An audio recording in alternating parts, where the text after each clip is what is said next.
तो नाज़रीन, भला आखिर वो तब्दीली हो गई है जिसकी बाज़गोश पिछले कई हफ्तों से सुनाई दे रही थी, और ऐसे में खबरें सामने आ रही थी कि इमरान खान जल्द एक बहुत बड़ा ऐलान करेंगे। वो ऐलान आज इमरान खान की तरफ से किया गया और सीएम केपी के अली अमीन गंदापुर को उनकी जिम्मेदारियों से हटाकर सुहेल अफरीदी को तैनात कर दिया गया।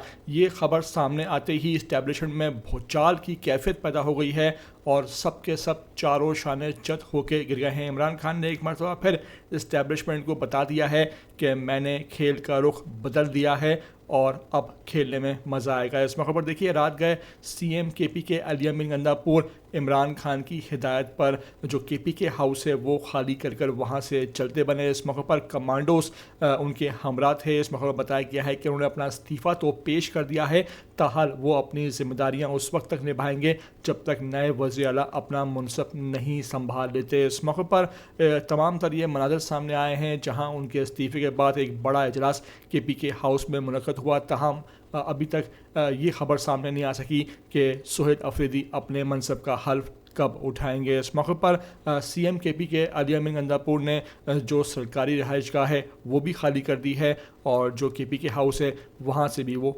चलते बने हैं। मेरी आपसे रिक्वेस्ट है कि वीडियो को आखिर तक देख लेना। आते हैं ETV 247 उर्दू पर, तो लाजमी से आप सब्सक्राइब करें, लाइक करें, शेयर करें और कमेंट करके मुझे अपनी कीमती आरा से लाजमी आगाह ज़रूर कर दिया करें।